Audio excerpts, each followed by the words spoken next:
할렐루야. 네, 찬양예배 오신 여러분들을 진심으로 환영합니다. 우리 옆 사람과 인사할 텐데요. 사랑합니다, 축복합니다 인사하겠습니다. 네. 건성으로 하지 마시고 진심을 담아서 사랑합니다, 축복합니다.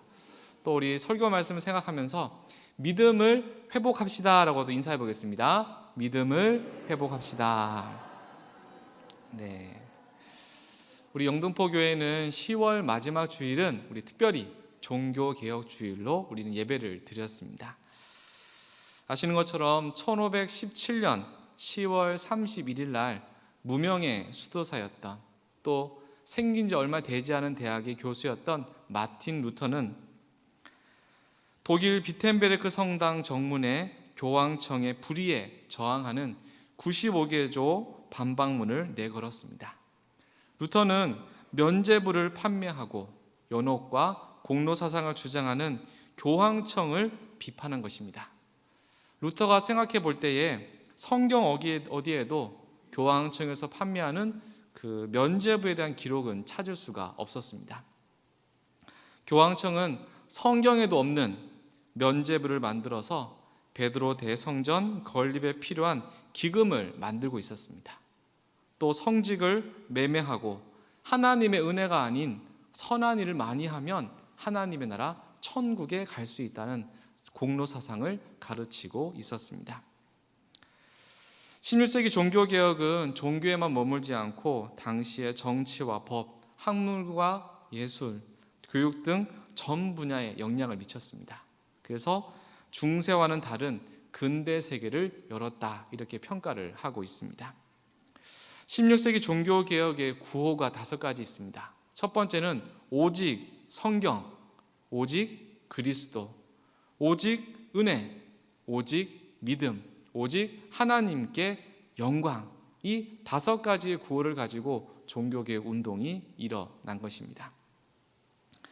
우리의 믿음의 기준을 하나님의 말씀, 성경으로 삼고 우리의 믿음을 회복할 것을 종교개혁자들은 주장한 것입니다. 16세기 종교개혁은 우리의 믿음을 어떻게 새롭게 개혁하기보다는 믿음의 본질을 회복할 것을 종교개혁자들은 주장한 것입니다. 믿음의 본질을 회복하는 그 첫걸음은 무엇이겠습니까? 오늘 우리가 마태복음 말씀을 통해 살펴보았는데요. 우리의 믿음의 본질을 회복하는 그 첫걸음은 회개라는 것을 우리는 기억해야 할 것입니다. 한번 따라해 보겠습니다. 믿음의 회복의 첫걸음은 회개입니다. 네, 회개 기도를 통해서만 우리는 우리의 믿음을 회복할 수 있다는 것을 기억해야 할 것입니다. 지난 2017년 한국교회는 종교개혁 500주년을 맞이했습니다. 그래서 오늘날 우리에게 필요한 개혁은 무엇인지를 기도하고 또 결단하는 은혜의 시간을 가졌습니다. 2022년 우리는 종교개혁 505주년을 맞이하게 되었습니다. 오늘날 우리가 회복해야 할 믿음의 본질은 무엇이겠습니까? 또한 코로나 이후에 우리가 회복해야 될 믿음의 모습은 무엇일지 오늘 마태복음 말씀을 통해서 하나님의 음성을 듣는 시간 갖도록 하겠습니다. 1907년 평양에서는 아무도 상상하지 못한 큰 일이 있었습니다. 1907년 1월 14일 오후 7시입니다.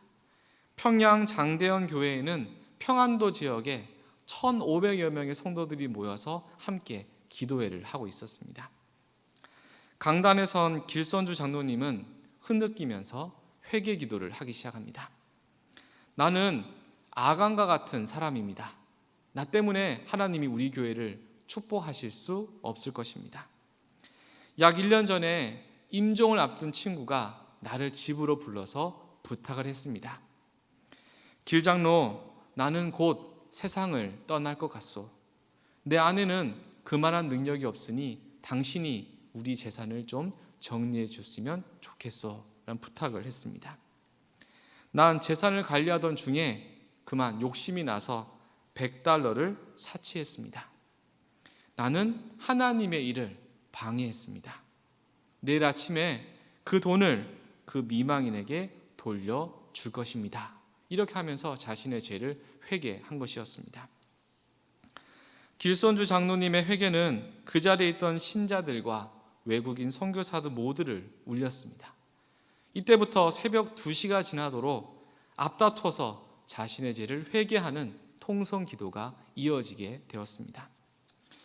외국인 선교사들도 자신들의 교만과 편견을 회개하면서 회개하고 또 그 회개 기도는 이어서 계속 모든 사람들의 회개를 낳으며 평양 대부흥 운동의 시발점이 되었습니다.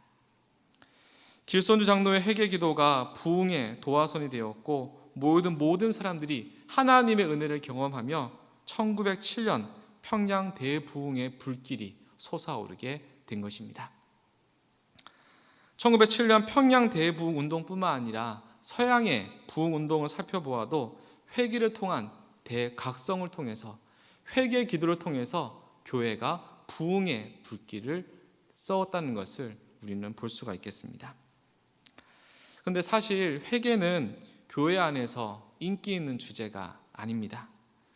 그리스도인들에게 회개의 중요성은 너무나 크지만 우리는 회개보다는 다른 것에 우리의 관심이 집중되어 있는 것을 고백하게 됩니다. 우리는 회개라고 하면 이것을 생각합니다. 하나님 아버지, 잘못했습니다. 용서해 주세요. 다시는 안 하겠습니다. 이런 회개 기도를 생각할 것입니다. 하지만 참된 회개는 삶의 변화로 이어지는 마음의 변화가 있어야 하는 것입니다. 죄에서 돌아서서 죄를 끊어버리고 하나님을 온전히 섬기는 삶의 변화가 있을 때 우리에게 참된 회개 기도라는 것을 기억해야 할 것입니다. 어떤 잘못을 깨달았습니다. 하나님께서 죄를 깨닫게 하셨습니다. 그렇다면 하나님 앞에 진심으로 회개 기도를 했다면 삶의 변화가 나타나야 한다는 것입니다. 그래야만 우리는 회개의 열매를 맺을 수가 있는 것입니다. 오늘 우리는 마태복음 말씀을 통해서 참된 회개가 어떤 것인지를 살펴보고자 합니다. 마태복음 말씀은 그 제목에서 알 수 있듯이 마태복음을 기록한 사람은 누굴까요? 사도 마태가 되겠습니다. 그렇다면 누가복음 누가 기록했겠습니까? 네, 제가 유머로 준비했는데 다들 너무 진지하게 생각하신 것 같습니다. 누가복음 누가 기록했습니까? 예, 누가가 기록했습니다. 대부분의 복음서의 말씀은 사도를 소개할 때 간단하게 이름만 언급하지만 마태복음에서만 특별히 자신의 직업, 나는 세리 마태였다라고 기록하는 것을 볼 수가 있겠습니다. 당시의 세리는 사람들에게 손가락질 받는 직업이었습니다. 그래서 자신이 세리 일을 하지만 다른 사람들에게 나타내지 않고 몰래 그 일을 감당했습니다. 로마에서 파견된 총독이 하는 가장 중요한 일은 세금을 부과하는 것이었습니다. 로마의 황제는 땅과 거래되는 상품, 사고 파는 음식, 증여되는 유산, 모든 상업과 관련된 모든 것에 세금을 부과했습니다. 심지어 로마 제국 안에서 사람들이 오갈 때마다 통행세를 부과했었습니다. 그래서 유대인들은 무거운 세금의 부담으로 인해서 힘겨운 삶을 살았습니다. 우리에게 무거운 세금을 부과하는 세리들을 사람들이 좋게 받겠습니까? 나쁘게 받겠습니까? 당연히 세리는 나쁜 놈, 우리에게 많은 세금을 걷어가는 나쁜 사람으로 여겼던 것입니다. 그런데 마태는 의도적으로 자신의 직업을 밝히고 있습니다. 본인의 부끄러운 직업을 나타내는 그 부끄러운 직업을 통해 은혜를 경험했기 때문에 겸손한 마음으로 자신이 세리였다는 것을 밝히고 있는 것입니다. 오늘 우리에게 필요한 정직한 모습을 우리는 사도 마태를 통해서도 배울 수가 있습니다. 굳이 밝히지 않아도 될 텐데 마태는 자신이 세리였다는 것을 밝히고 있습니다. 나는 세리 마태입니다. 사람들에게 손가락질 받고 무시당하는 세리였지만 이런 나에게 예수님이 직접 세간으로 찾아오셔서 나에게 은혜를 베풀어 주셨습니다라고 마태는 고백하는 것입니다. 마태는 예수님에 대한 소문을 들어서 예수님이 어떤 분이구나 관심을 갖고 있었습니다. 그런데 그 예수님이 자신이 세간에 앉아 있을 때 예수님이 직접 찾아오시라고는 생각하지 못했습니다. 그런데 그 예수님이 아무도 찾지 않은 세간으로 오셔서 자기 자신을 제자로 불러주신 것입니다. 어느 날 세간에 앉아 있을 때 예수님이 세간에 오셔서 말씀하십니다. 마태야, 나를 따르라. 나를 따라오라 말씀하십니다. 예수님의 이 짧은 말씀에 마태는 압도되었습니다. 나를 따라오라는 그 말씀에 마태의 발걸음이 움직이게 되었고 예수님을 따라 복음을 전하는 사도로 쓰임받게 된 것입니다. 평소에 세리 마태의 집에 찾아오는 사람은 거의 없었습니다. 그런데 예수님이 마태의 집에서 식사를 하시겠다라고 합니다. 예수님이 세리 마태의 집에 오신다는 소문이 들리자 주변에 있던 수많은 그 세리들과 수많은 죄인들이 예수님께 나와서 함께 식사를 하게 되었습니다. 보통 사람들은 자신에 대해서 좋은 것만 사람들에게 나타내고 부끄러운 것은 감추고 싶은 것이 사람들의 솔직한 심정일 것입니다. 사람들에게는 보여주고 싶은 것만 보여준다 할지라도 우리는 주님 앞에 나갈 때는 어떤 마음으로 나가겠습니까? 예수님께도 사람들에게 보여주고 싶은 좋은 점만 나타내 보이시겠습니까? 그렇지 않습니다. 주님 앞에는 우리의 연약한 점, 나의 약점, 부족한 점을 솔직하게 주님 앞에 고백할 때에 주님은 그 연약한 것을 아시고 채워주시고 회복시켜 주셔서 우리를 믿음의 사람으로 세리 마태에게 다가가셔서 그를 위로해 주시고 제자로 삼아 주신 것처럼 우리의 연약한 점 주님 앞에 고백하며 나아갈 때 주님은 그 연약한 것을 채워주시는 은혜를 베풀어 주실 것입니다. 구약 성경에서는 회개에 대해서 이렇게 설명합니다. 구약 성경에서는 한 개인의 죄가 아니라 이스라엘 모든 백성들의 죄에 대해서 하나님은 선지자를 통해서 모든 백성들이 회개하고 하나님 앞으로 돌아올 것을 선포하고 있습니다. 하나님은 예언자를 통해서 이스라엘 백성들 회중을 책망하시고 회개하여 하나님께 돌아올 것을 선지자를 통해서 말씀합니다. 말씀을 보겠습니다. 요엘서 2장 15절 말씀을 제가 한번 읽어보겠습니다. 너희는 시온에서 나팔을 불어 거룩한 금시기를 정하고 성회를 소집하라 말씀합니다. 이스라엘 백성들은 제사장이 부는 나팔 소리에 맞추어서 거룩한 금시기를 정하고 성회로 모여서 무엇을 했겠습니까? 하나님, 우리의 죄를 용서해 주십시오. 간절하게 회개하였습니다. 자신들의 잘못을 깨닫기 위해서 금식하고 베옷을 입고 죄를 뿌리며 간절하게 회개한 것입니다. 아모스 4장 6절 말씀을 또 제가 한번 읽어보겠습니다. 또 내가 너희 모든 성읍에서 너희의 일을 깨끗하게 하며 너희의 각 처소에서 양식이 떨어지게 하였으나 너희가 내게로 돌아오지 아니하였느니라. 여호와의 말씀이니라.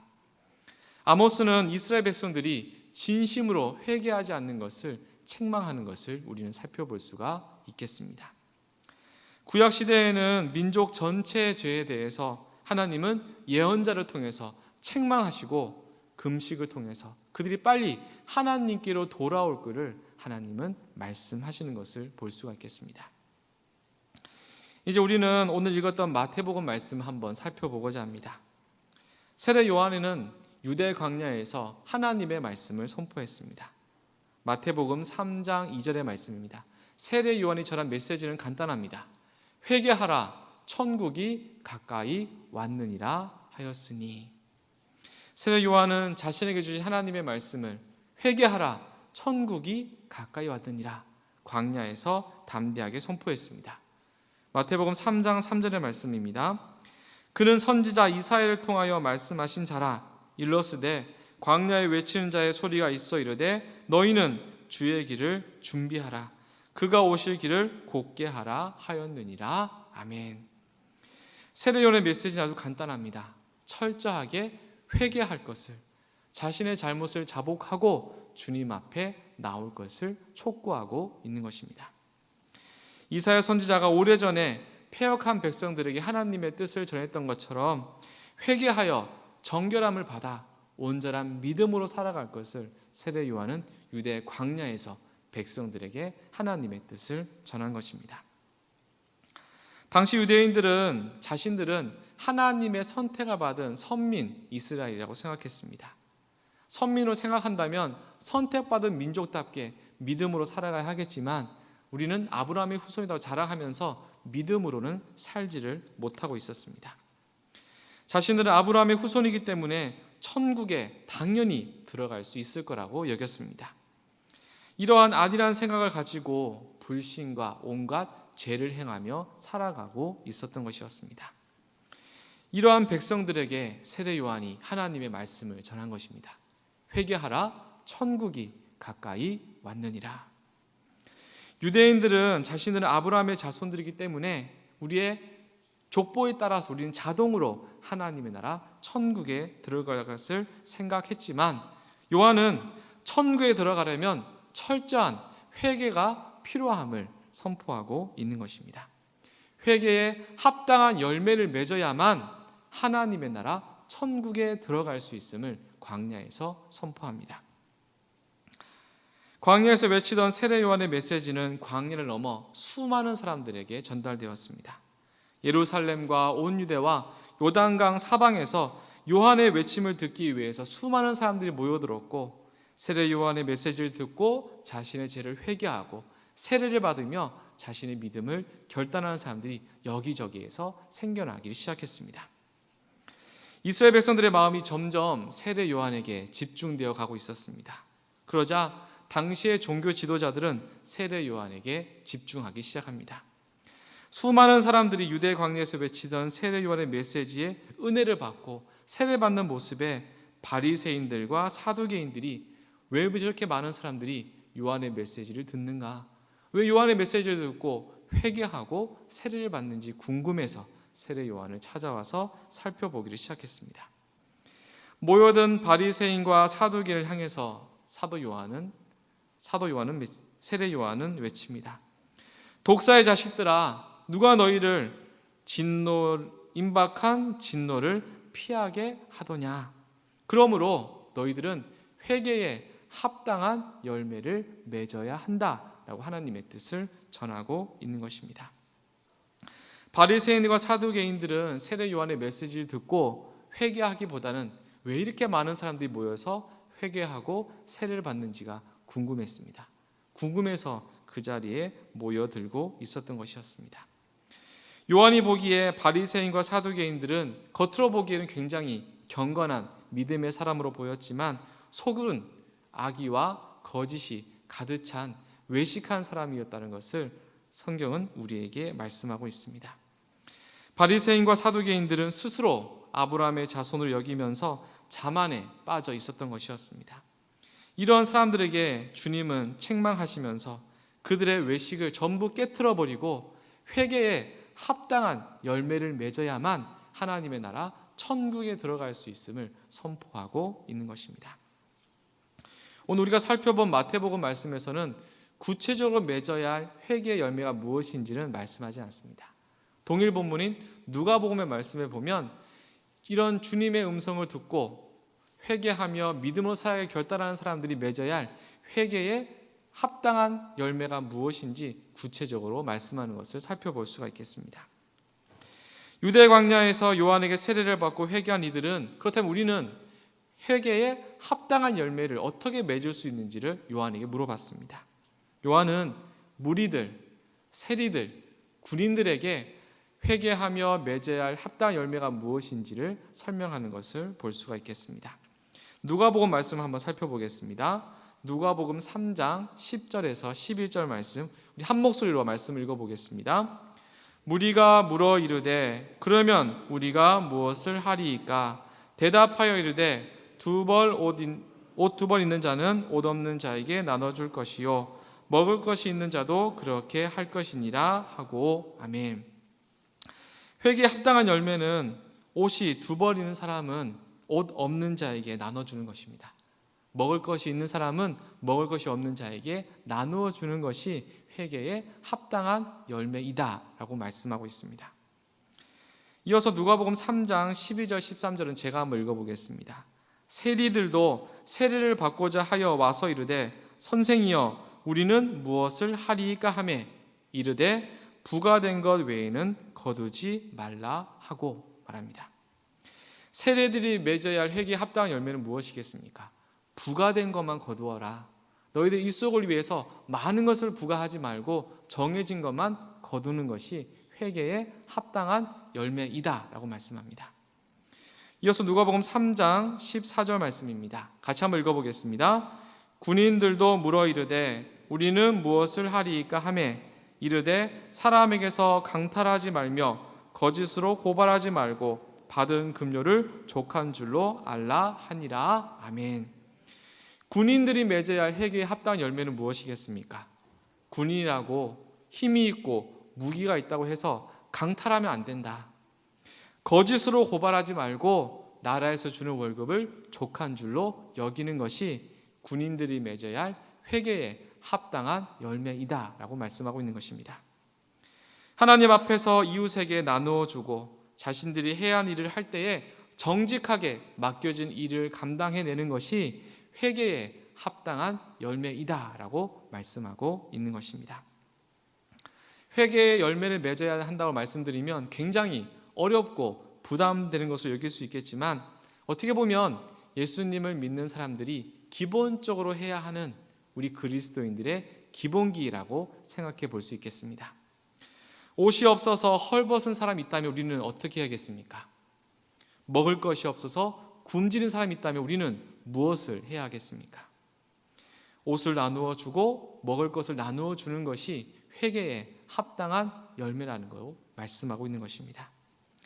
하나님이 각자에게 맡겨주신 소명을 감당할 때 정직하게 맡겨진 일을 감당하는 것이 회개에 합당한 열매라는 것입니다. 욕심 부리지 말고 하나님 사랑, 이웃 사랑을 정직하게 내가 할 수 있는 대로 실천하는 것이 회개에 합당한 열매가 됨을 우리는 기억해야 할 것입니다. 세례 요한은 철저하게 예수님의 사역을 준비하는 사역을 감당했습니다. 유대 광야에서 선포했던 세례 요한의 메시지는 예수님이 세례 요한에게 세례를 받으시고 사탄에게 이끌려 마귀에게 시험을 받으신 후에 처음으로 공생애의 말씀을 전하실 때 예수님이 전한 메시지와도 동일한 말씀이 되겠습니다. 마태복음 4장 17절 말씀을 제가 한번 읽어보겠습니다.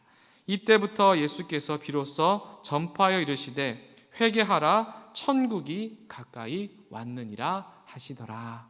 세례 요한의 메시지, 예수님의 메시지 동일하게 그 당시 어둠 가운데 죄악 가운데 백성들에게 믿음을 회복하기 위해서 필요한 것은 회개에 합당한 열매라는 것을 우리는 말씀을 통해 확인할 수가 있겠습니다.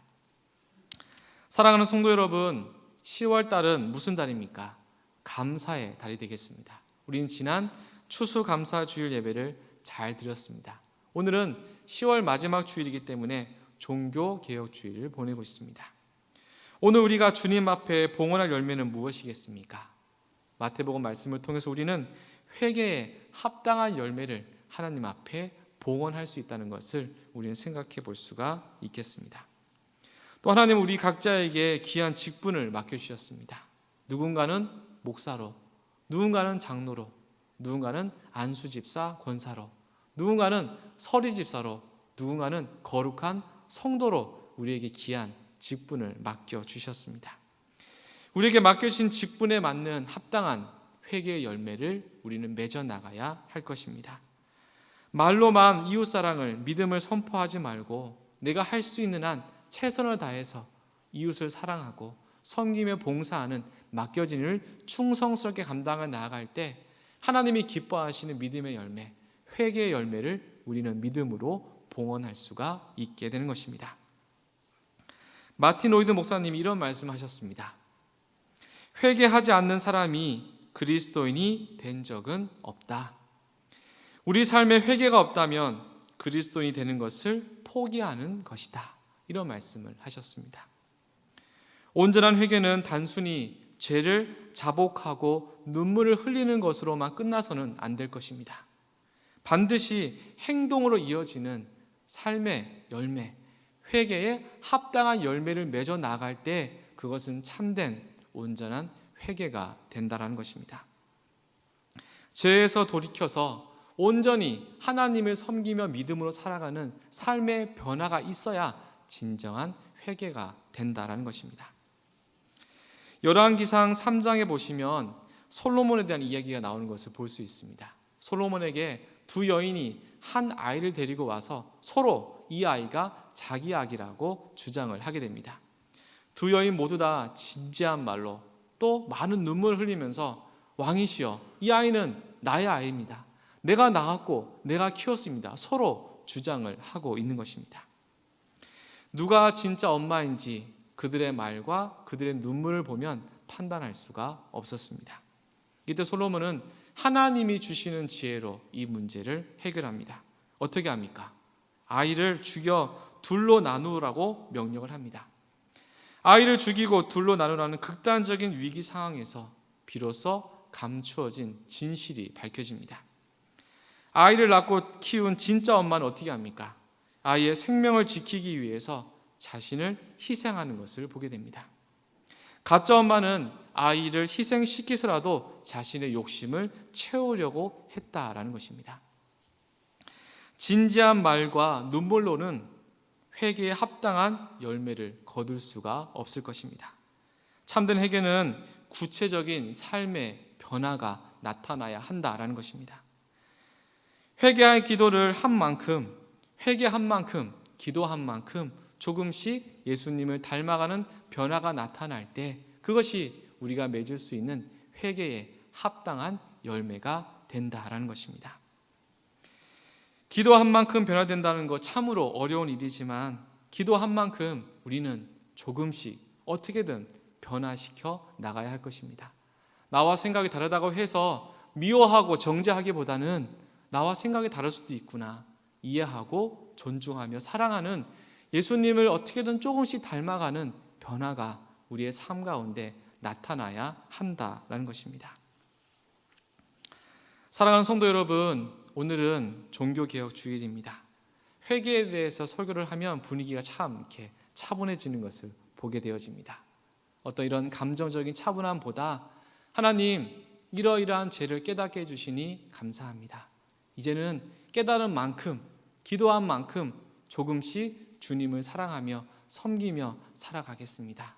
삶의 조금씩의 변화를 통해서 우리의 삶 가운데 예수님을 조금씩 닮아감을 통해서 회개한 만큼, 기도한 만큼 말과 행동이 변화되어서 회개에 합당한 열매로 하나님께 영광 돌리시고 날마다 조금씩 성숙해가는 참된 그리스도인 되시기를 주님의 이름으로 축복합니다.